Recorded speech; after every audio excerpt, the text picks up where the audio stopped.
Welcome back to another episode of Stirring the Pot. Yes, we're back on the airways, finally, coming back from a long Thanksgiving break.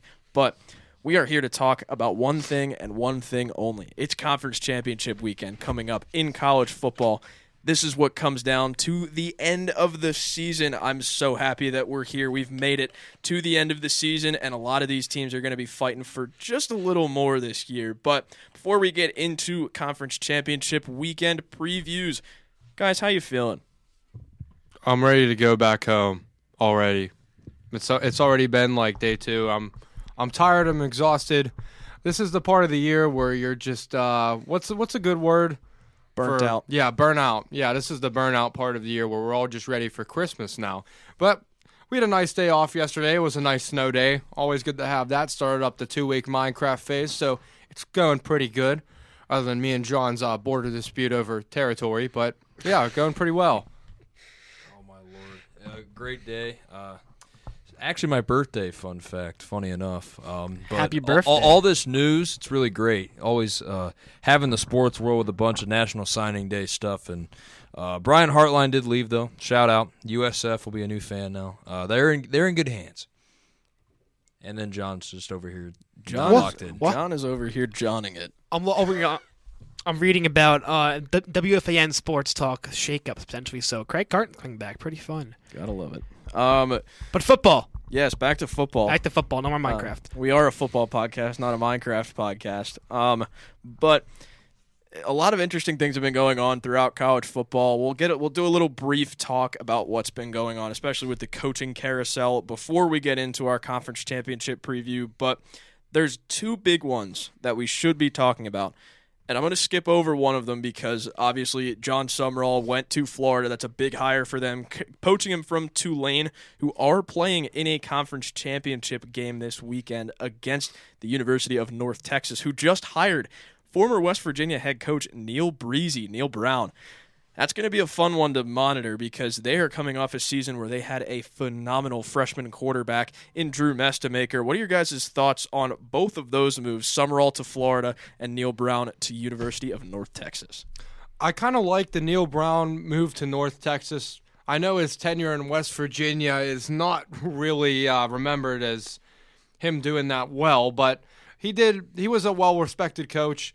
Did as much as he could, did the best that he could, had a good run with Garrett Green. I feel like he's going to do good in North Texas. You got to remember his Troy days. He was very good as the Trojans head coach. That's why he got the job at WVU. He had a very impressive resume that year in Troy.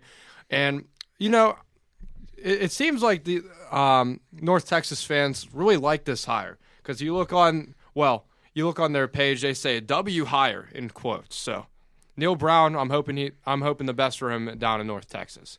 Yeah, I think for Neil Brown in North Texas, I think it could be a good match together. I think for Neil Brown, obviously we talked about, you saw what he did at Troy. Obviously he has experience in the Power 4 level, which I think for UNT will be a really big reason that they could potentially see some more success, as you've seen with Drew Mestamaker so far. They've had a pretty great season so far. But for John Summerall, and from Tulane coming to Florida, I think it's a great hire. And I think really what that does, also in the recruiting scene, I think recruiting down in the South is a very big thing, especially for the SEC and Florida getting him. And I think obviously a new era now that Billy Napier is gone. Obviously he was around 500 in his tenure, but I think hiring Summerall would be actually is a great hire since that is finalized. I think for Florida, hopefully they can start to get winning some games because it's always fun when Florida's good.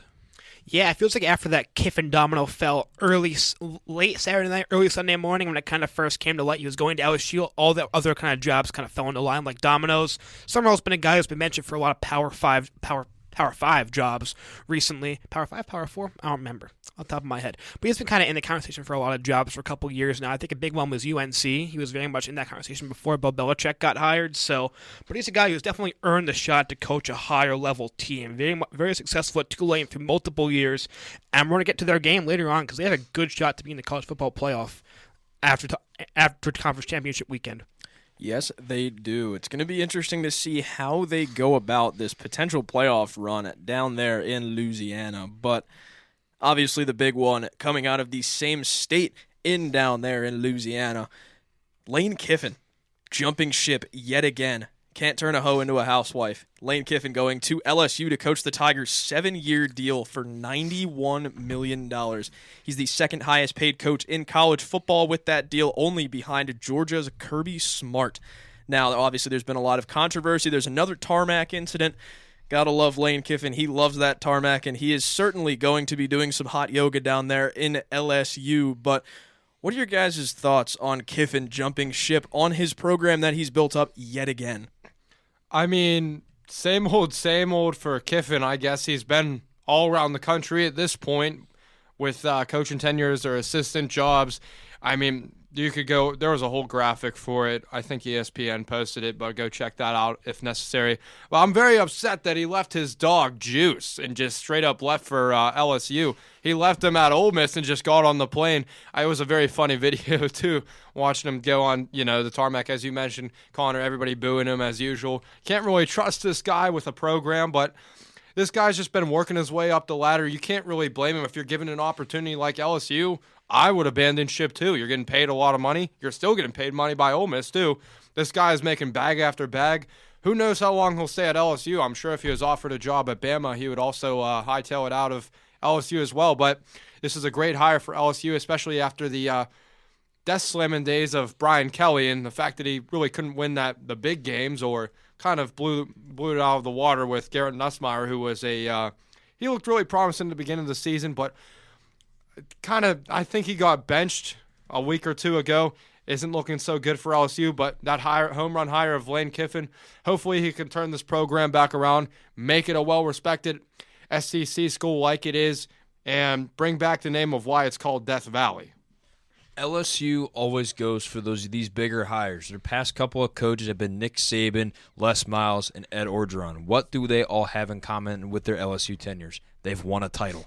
And I think especially after the Brian Kelly disaster that I would call it, the LSU boosters, trust me, especially when you have the state's governor on you, you know you have to make a change. Going after Lane Kiffin, not really shocking considering his past. I mean, obviously with his dad, Monty Kiffin, just knowing his energy, he brings that energy to LSU. That's why I really like the hire for the Tigers, but I think really for Ole Miss, you couldn't really control this. You kind of did everything you can. Not allowing him to coach in the playoff, I think, is smart because this is an SEC rival. You never know how that can be with fishy little situations. But Lane Kiffin was not dodging a $90 million deal. This was not the first time he's been flirting with these other offers. I know the Florida job. I mean, I know you best know his name was in there for Bama a couple years ago as well. So I think a couple things kind of to mention. This is bound to happen in my opinion. But I think really for Lane Kiffin, he was taking the job. I mean, the money LSU is giving him, including that if this Ole Miss team is good, that he is not coaching, wins the playoff games, he gets bonuses for those playoff games, which I think is a very interesting, little contract nugget there. But I think really for Lane Kiffin, you had to make the move. I mean, he's also getting a bunch of incentives there as well. And, I mean, look at the main thing as well. For LSU, they can do one thing that Ole Miss cannot really do as well, and that is the boosters, the resources, and the funding. And that's why Lane Kiffin probably made the move. He wants to win a national championship. When you have the resources that LSU does, they give you a great opportunity to do so. Yeah, I mean, it kind of felt like after he refused to dismiss these rumors once they first came up, he was going to take a job at LSU, it looked like. I mean, not. But I definitely just feel for Ole Miss and the fans and the players. This is a team right now that has a legit shot to be a national title contender this year. They were, I think the 6th in the CFP rankings that came out last night. And it's really hard. You have to feel bad for them, obviously, having to leave a team that really has a good shot to win it all this year. But I'll just say for Ole Miss fans, I mean, the last 2 times this has happened with Brian Kelly going from Notre Dame to LSU and Lincoln Riley going from Oklahoma to USC, they both promoted guys in turn. They both hired new coaches. I think they have to say they're pretty happy with the way those have worked out, with obviously Marcus Freeman for Notre Dame taking them to a natty, and Brent Venables is going to have his team in the CFP this year, it looks like. So they definitely kind of benefited from that. I can see Ole Miss having the same way. It feels like that their new permanent head coach, not an interim, DC Pete Golding, has that locker room. Obviously, there was some leaked audio that got out that kind of showed the players really like celebrating his promotion. You can tell they're really happy and excited for him to be the head coach. So he has a shot to do something nice with this team because it's worked out for past teams. But I think for what you said, Archer, going back to what you said, LSU has the resources to win a national championship. I mean, like the day after he took the job, he's meeting with the number 1 prospect in America. So that just shows this is a step up for a program, but definitely a big news in college football. One of the more shocking crazy weekends I can remember in terms of coaching shirts. I think one of the more important things here, and this is a big controversy, is Juice Kiffin even Lane Kiffin's dog? Apparently, a kennel just owns Juice Kiffin, and there's controversy and debate now whether Juice will join the Kiffin family at LSU or stay at Ole Miss. Keep up with that news, but pretty big news. Yeah, I think they interviewed Juice Kiffin, and he said "hotty toddy" under his breath. So I think he's staying in the SIP. So I don't know about Juice jumping ship. I think he's loyal to Ole Miss. But yeah, this is the real thing. The real things that we talk about in college football. Who's going to be picking up the kicking tees for Ole Miss this season? It's not going to be Juice, or it could be Juice. I don't know. They could bring him on. They could bring him on the charter plane, but I don't know. This is going to be interesting to see what Kiffin and Ole Miss do in their separate ways. Obviously, Kiffin, I believe, is going to be getting $25 million a year to work with in NIL money. To put that in perspective, Ohio State's championship-winning roster last year was constructed with $21 million, and that's LSU down there. That is a storied program alongside the Buckeyes there, but I think Kiffin is going to be in for a wild ride, especially considering he's got to play Ole Miss next year, and that's going to be a fun one to watch. But I think you kind of saw this one coming. Lane Kiffin was going to jump ship. It's what he's known for, but I feel like this kind of job opportunity to become the head coach of one of the best programs in college football history in LSU, you can't really turn that down. And who knows, maybe he's going to jump ship somewhere else in a few years. You kind of got to go where the wind takes you. But for now, it's going to be interesting to see how these two SEC programs build off of these hardships and promotions. I'm really interested to see what's going to happen next season. But let's get into the main talk of this episode. It's Conference Championship weekend. We've officially made it to the end of the regular season, and this is where teams' dreams can come true and teams' dreams can get crushed all in an instant. But let's get into a really important one that's outside of the Power Four. It's the only outside Power Four conference championship we're going to be talking about. We'll go through this one quick. The number 24, North Texas, taking on number 20, Tulane. What are your guys' thoughts? Give me about a sentence or two. I mean, if I'm going to have to go with North Texas here, as I believe I'm saying his name right, Drew Mestemaker. Yeah, he's had a pretty good season. I mean, nearly 4,000 yards, 29 touchdowns, only 4 interceptions whole season, 75.6 QBR. Now, you got to look at the strength of schedule. Yes, they did lose to their one quality opponent in USF, which USF is – look, wait, who just got the head coaching gig there? Or is it USF was a Heartline. Ryan Hartline. Ryan Hartline, yeah. Did we talk about that? I don't think we did. We did. RJ mentioned it. RJ mentioned it briefly. Okay. I'm going to have to go with North Texas here. I just like Drew Mestemaker, a really good quarterback. Hopefully they win.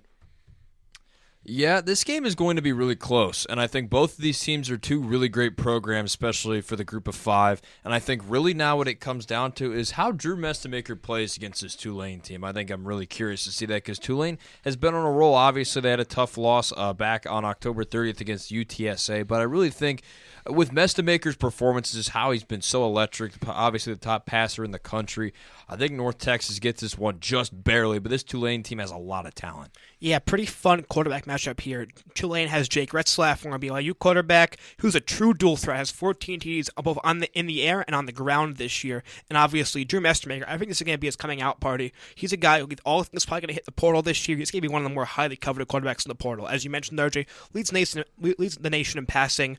UNT is the best offense in terms of points per game in the nation right now, and it's very good in the red zone specifically. I'm going to take UNT here. I think Mestemaker is going to make himself known to a much broader landscape after this game. Yeah, I think something else to bring up super quick, Connor, before you make your pick. This North Texas rushing attack compared to Tulane's. Obviously, Retzlaff John, as you mentioned, their quarterback leads Tulane with 561. Caleb Hawkins, running back, 1,216. That's a big difference.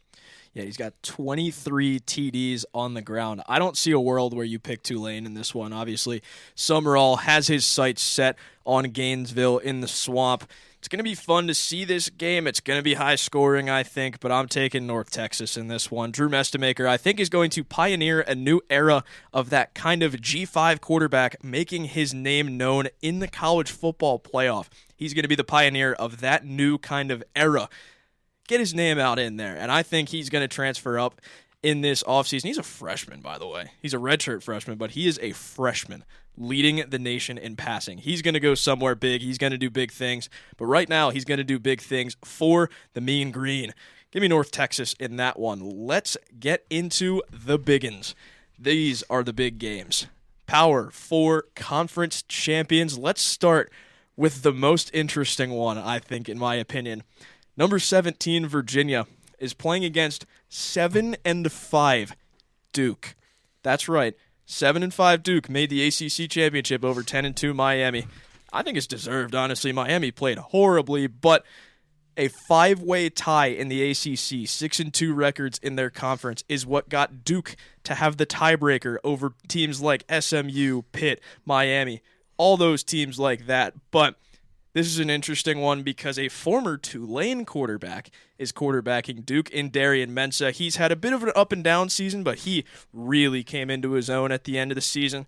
What are your guys' thoughts on this interesting ACC championship? What's interesting about this is that these two teams have played, or they did play, I think it was pretty recently, actually. A couple weeks ago. Where the Cavaliers won 34-17, so pretty handedly. I'm going to have to go with Virginia here because, again, you already got that look. You already played Duke. You know what to expect. And, I mean, you gotta mention their quarterback. I believe he's playing. There has been some controversy over whether he's going to be healthy or not. I think he is going to be healthy. But Chandler Morris, who's had nearly 2,500 yards on the season, 14 touchdowns, 7 interceptions, 68.5 QBR. So not, he's a good starter. But what I'm looking for mostly is their running back in Jamari Taylor, who has 207 carries on the season, 997 yards, 14 touchdowns. So that's about 5 yards per carry. You got to look at the game that he had against Duke. He had 18 carries, 133 yards, 2 touchdowns. He was averaging around 7 yards per carry. Run that twice, that's a first down. I feel like Virginia is going to win this one pretty handily, but it's always fun watching matchups like this. And it's kind of neat to see the pattern that Miami has put themselves into, where they seem to choke at the end of the year and kind of pay the consequences of their actions. I mean, last year they lost I think Syracuse beat them it was a pretty embarrassing loss to Miami. They also lost to Georgia Tech, which is the father of upset team, basically. Which now Georgia Tech is a much more respected program after this season. I'm going to have to go with Virginia, though. Yeah, this matchup, I think, to me is very interesting because this has a bigger CFP implication than a lot of people are talking about. If Duke manages to win this game, you might not see an ACC team in the college football playoff, and I think it'd be deservedly so. It's kind of hard to put a 5-loss team in just because they're a conference champion. But I think Virginia will really have to take care of business, and I think they will. I mean, obviously, I think Darian Mensah, though, has had a pretty good season for Duke, and I think really where their program is heading under Manny Diaz, I think they have a lot of potential for their future, but I think really right now, and considering just how good Virginia is, and shout out to Tony Elliott, he's been doing some business there in Virginia, getting his squad ready, and I think really for Chandler Morris, obviously, Dom, you talked about that controversy. We're going to assume that he plays and that he will be healthy for this matchup. I have to go with Virginia here, even though they beat Duke before. I mean, it was November 15th, not too far away. They say it's hard to beat a team twice. I think in this scenario, Virginia is just the overall better rounded school, and I think especially defensively they'll hold Duke. It was in Duke last time, and I think Virginia takes care of business this time in Charlotte. What's so interesting about that last game was that UVA won pretty handily. Darian Mensah probably had one of his worst games of the year. He really struggled against the UVA defense. 18-35 for only 1 touchdown, which is Duke plays a very pass-heavy offense. When you have that kind of stats, it's just very hard to win. I think a player to watch for Duke is receiver Cooper Barkate. Transfer out of Harvard, is nearing 1,000 yards in the season. They air the ball out a lot. They have over 5 different players averaging 12 yards a catch, but if they want to win this game, they have to find something on the ground because Virginia last game just loaded up in the secondary. Didn't really need to stack the box that well, and it made Mensah have a very tough game down there. Virginia ran the ball so well last game, and if they do that again, I just can't see Duke taking this. However, I will say for Duke, Chandler Morris is known, he's kind of a gunslinger. He throws the ball a lot, and he throws good amount of picks for a very talented quarterback. He threw 2 against Duke last time, so if you can get one of those and capitalize off of it and maybe keep the run game out of the factor, I can see Duke things that are much easier said than done right here. I'm going to go with UVA. I think that as much as Duke's season has gone pretty an upward trajectory, UVA's kind of had their number this year, and I just think there's a much better built team to win this kind of a game. I'm pro fun. You guys know that. I'm going to take the Duke Blue Devils in this one. I want to see the college football playoff get shaken in its boots. We may not see an ACC team in the college football playoff, and I'm so here for it because this is exactly what needs to happen for somebody to come in and say, hey, let's ruin college football and have conference realignment again.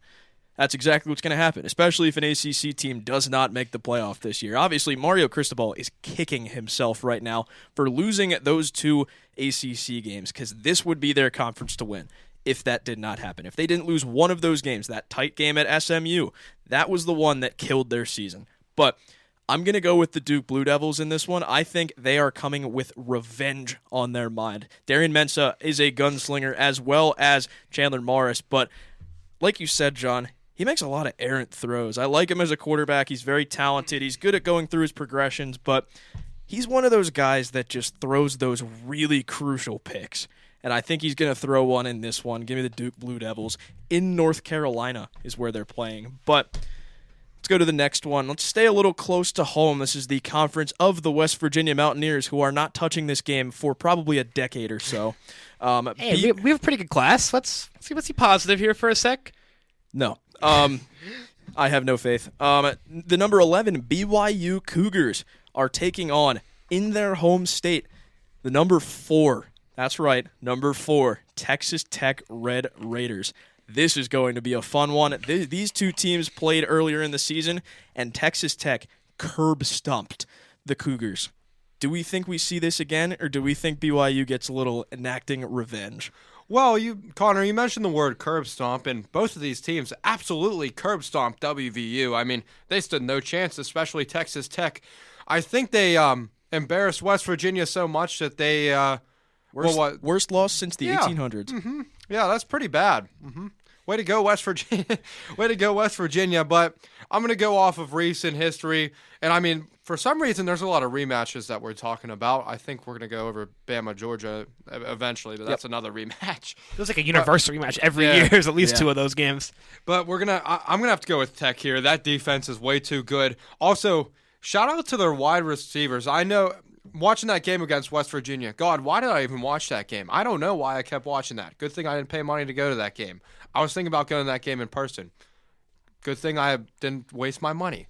But their receivers, even when in tight coverage against whatever said name cornerback, the receivers, they give it their all on every route. They do really well. And, I mean, their quarterback, Morton, he's had 2,500 yards in the season, 20 touchdowns, 72 QBR, so decent guy. I know BYU's controversy in their quarterback with Bear Bachmeier. He's gone very far this season as a freshman. I mean, Texas Tech, I think, was the team to ruin their undefeated run.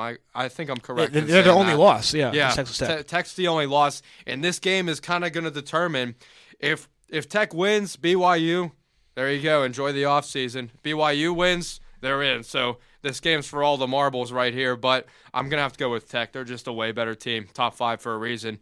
Yeah, this game is a lot of fun, and I think obviously the controversy with BYU's head coach Kalani Sitike, I believe that's how you say that properly. Apologies if I mispronounced. Obviously, getting re-upped in an extension for BYU, I think really helps, diffuse the situation for BYU. I think it keeps him focused on this matchup with Texas Tech. Because Brendan Morton, especially though on the offensive side of the football, and then you got David Bailey, Jacob Rodriguez, man, my goodness. This Texas Tech defense is just too good for me to try and pick BYU. I'm going to go Texas Tech again because really you have to realize, I mean, you have a guy like LJ Martin, but I believe his worst performance of the season actually did come against this Texas Tech squad, which is something very big to notice. He only had 35 total yards on 10 carries and no touchdowns. That's a big difference considering what we've seen from L.J. Martin so far this season for BYU and Bear Bachmeier.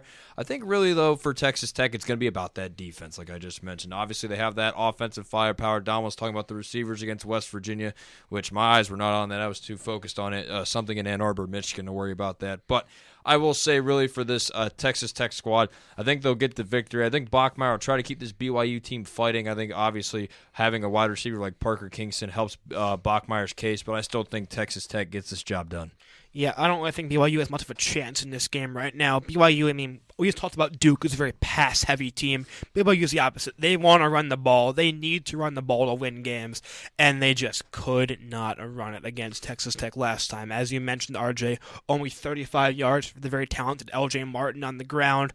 That Texas Tech defense is probably one of the top in the country right now. I think it's them and Ohio State, who we'll get to later, are the two top defenses in the country right now. J.K. Rodriguez should be in New York for the Heisman ceremony. He is a game changer on that defense. Seven forced fumbles, 4 picks, and 56 solo tackles.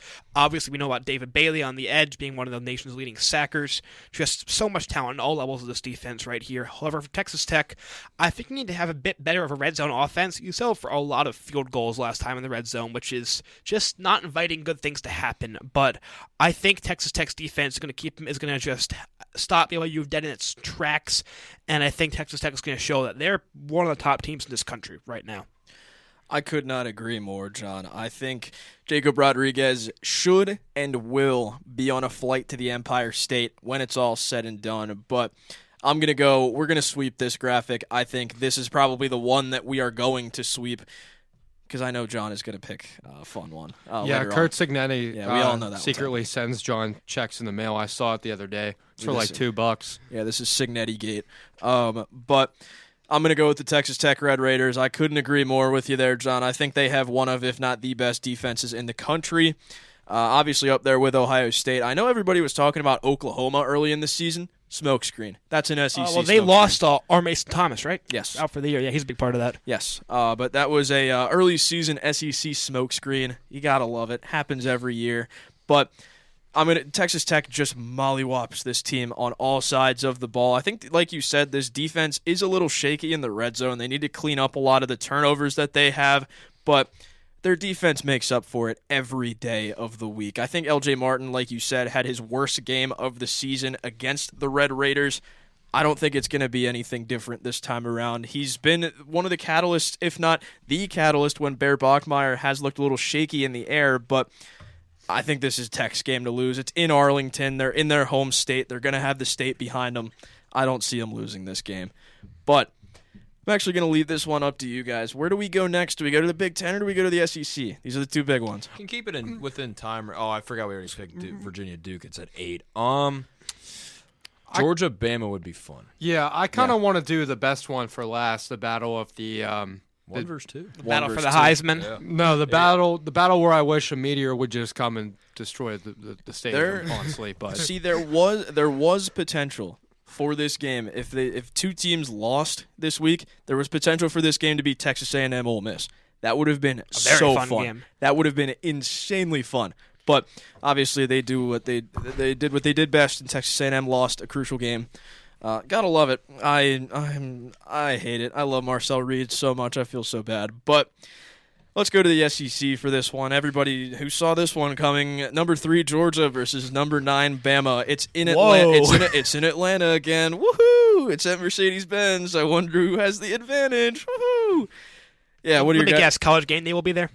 I would not be shocked. Yep, shocker. The SEC bias is at an all-time high. I know everybody's going to get on me for this one because I'm an SEC lover, but it's good football. I think the best game's in the Big Ten, though. But what are your guys' thoughts on it? Georgia, Bama, yet again. I mean, I kind of like the SEC teams like Arkansas and South Carolina, but these are the two teams that I kind of hate in the SEC. The Kentucky I mean, Ty Simpson's kind of redeemed Bama this year, so I can like him because I'm hoping that he'll beat out Fernando Mendoza for the Heisman. And apparently Julian Sain's in the race now. I have no idea at this point. Apparently, Apparently, he's younger. He's got like an 80% completion percentage. All-time record, might I add.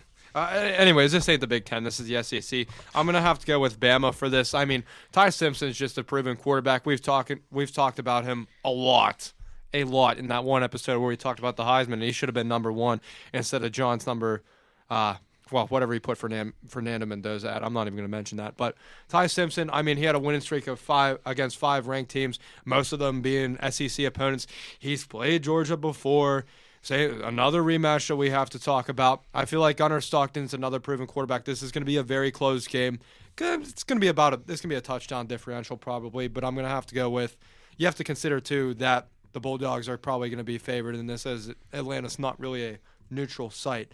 Honestly, this is probably the better one of the better 2 football teams that you'll see play at Mercedes-Benz. No, not the Atlanta Falcons, because that team sucks. They just lost to the Jets. Shout out to John Doucette. But I'm going to have to go with Alabama here.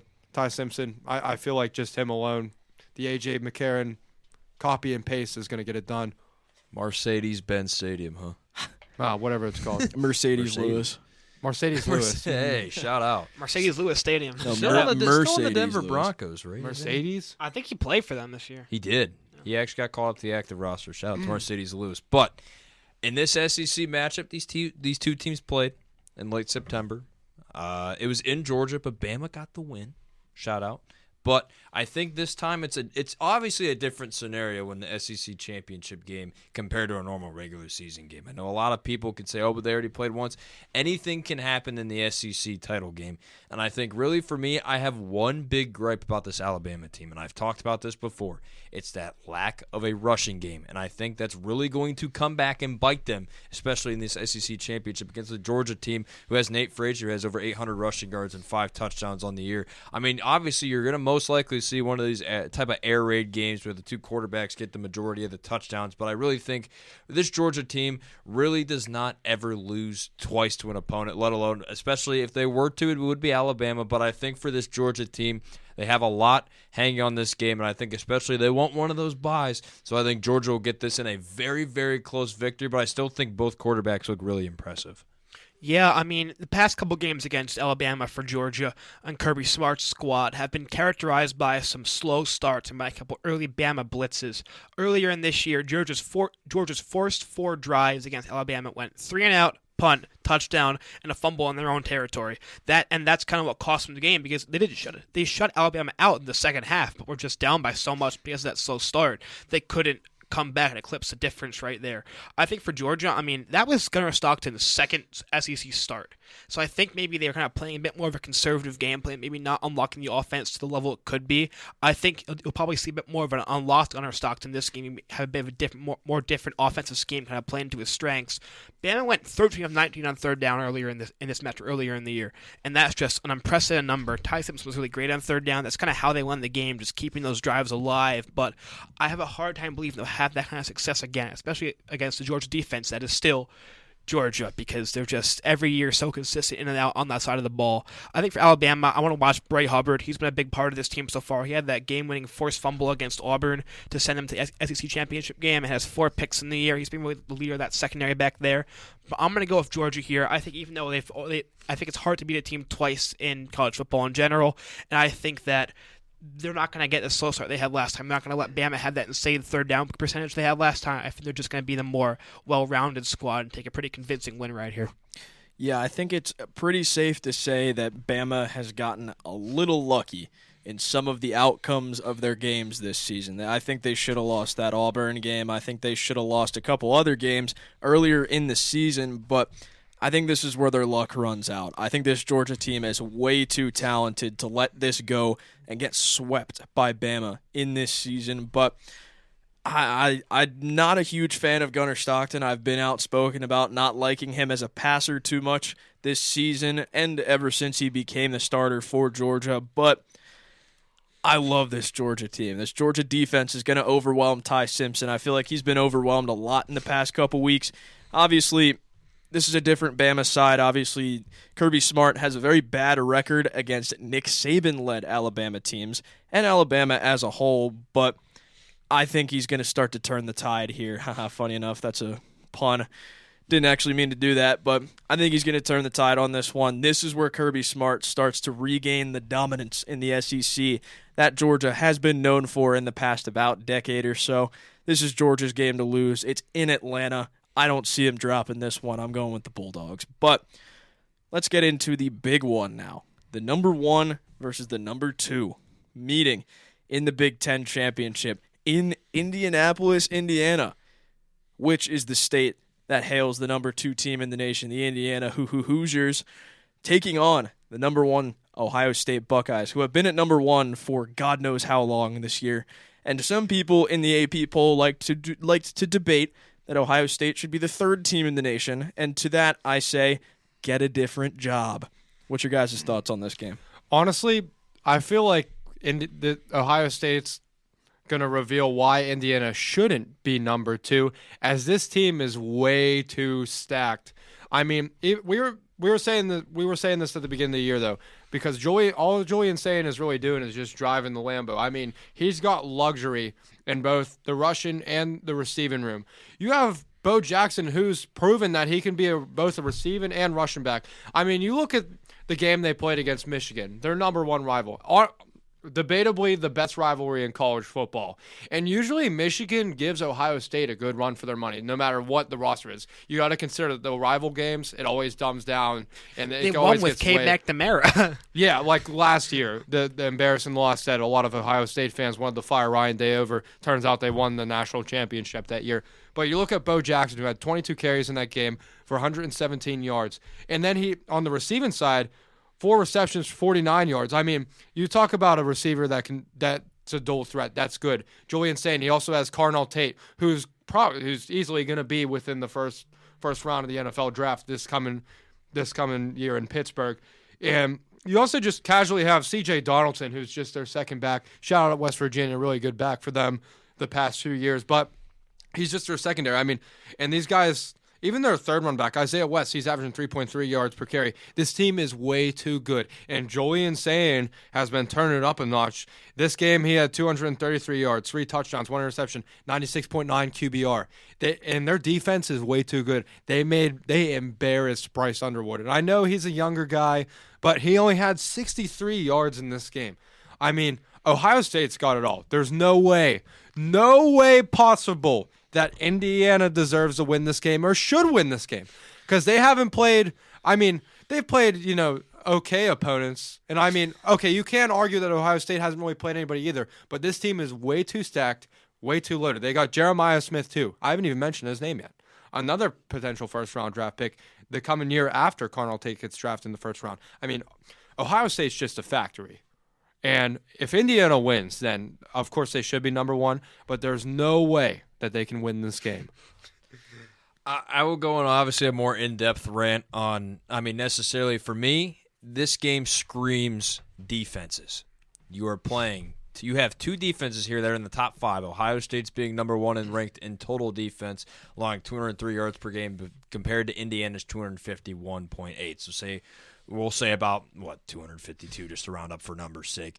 I think really for me, at first before the Michigan game, my problem was with Ohio State that I was not too entirely impressed that they could also run the ball and control the line of scrimmage. The game against Michigan really showed that is a possibility, and potentially in a matchup like this, you are playing a great defense in Indiana. Kurt Cignetti, what he has done with Fernando Mendoza and company, it's just incredible stuff. I think these are 2 of the best coaches of the Big Ten.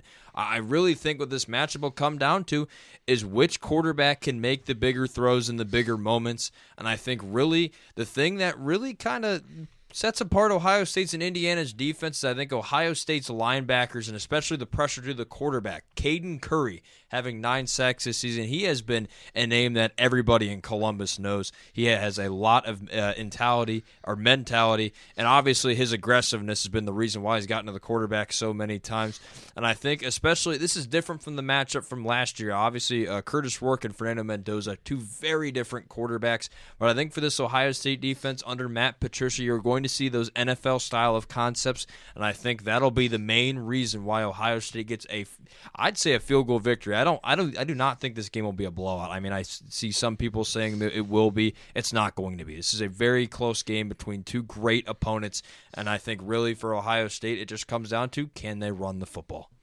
Yeah, I mean, that Ohio State defense, man, Fernando Mendoza is the Heisman frontrunner right now. He's a Heisman favorite, but he's up against something that he hasn't even seen anything close to right now. There are NFL players all over this defense. Arvell Reese is a guy who's going to go very high in the draft next year, maybe even number 1 overall with how the buzz he's getting.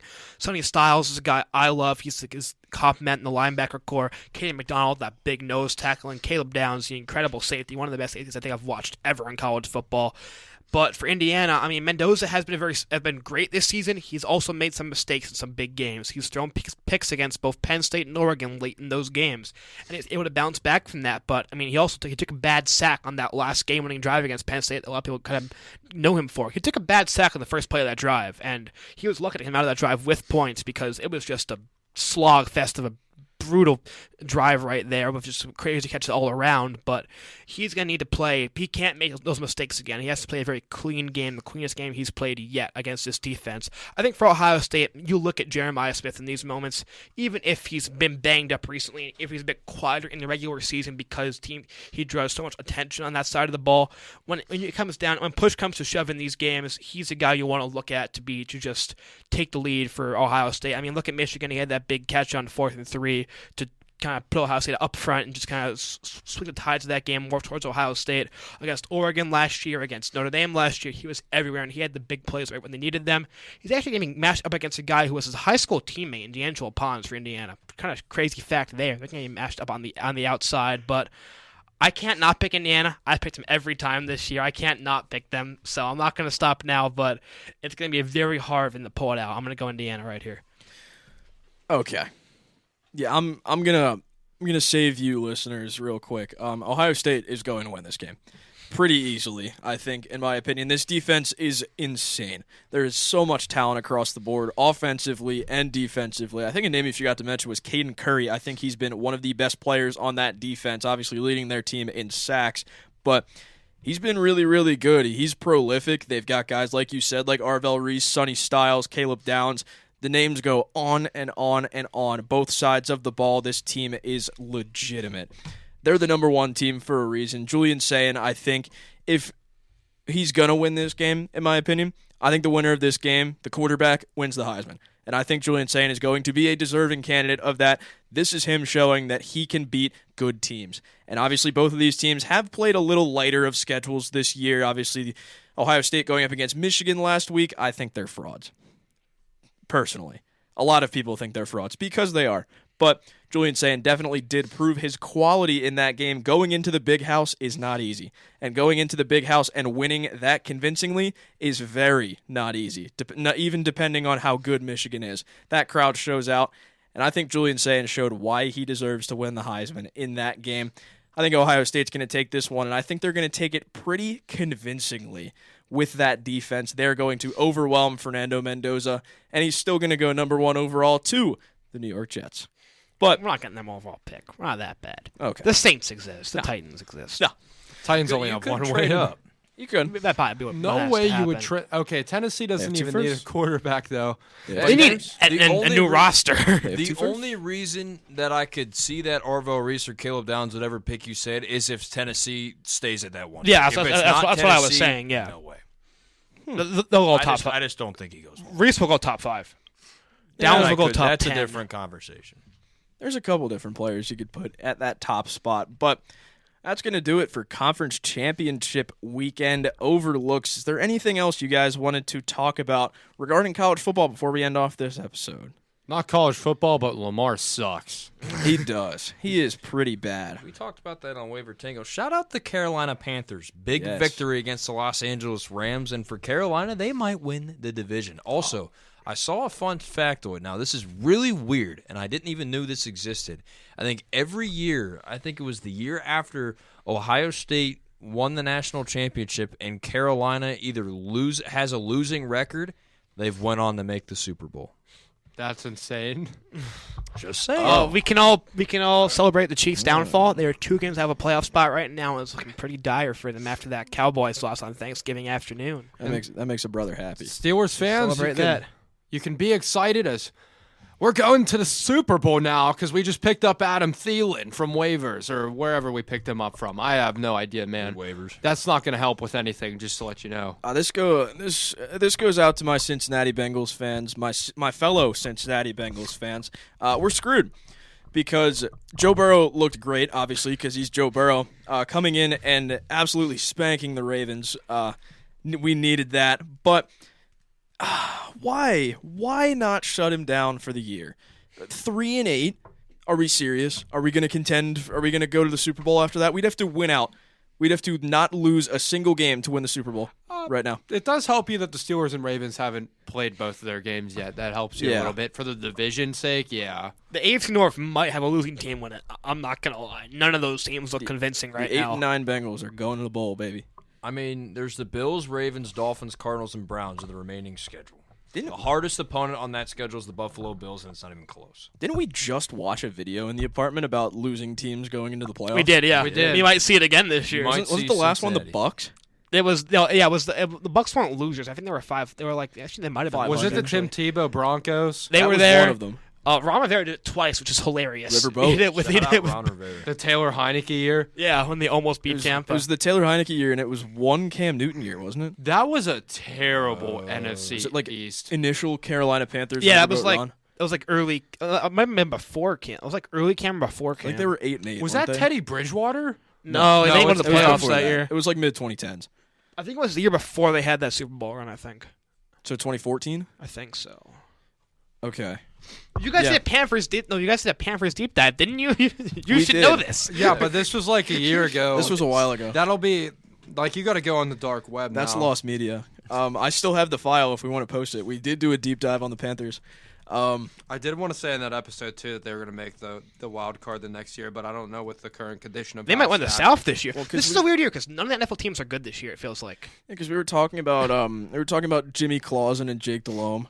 That was an era. I for mean, the Panthers. John, you forgot about Drake May and the Patriots They do You look mean good. Drake May? because we drafted Drake. It was 2014. They went 7-8-1 and won the division. And I think one thing we need to talk about before we go off about the NFL is Patriots fans flooding the comments of and Michael Maye's TikToks. Giselle never baked for us. Giselle never celebrated Christmas with us. And Michael Maye is the first lady of New England, and it's funny. It's great because the comments are just a bunch of Patriots simps going in there and saying, make sure Drake May is tucked in tonight. Make sure Drake knows that the oven is still hot and he shouldn't touch it. This is very good. This is very good, nutritious food for Drake May. Thank you. Giselle's too busy doing jujitsu to bake with us. You're the first lady of New England.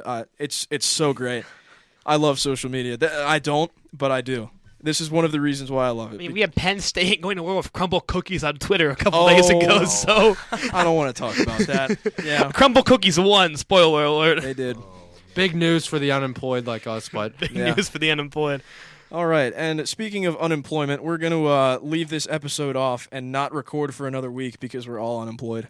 Thank you guys for tuning in to another episode of Stirring the Pot. Fire up that LinkedIn and stay employed, baby. See ya.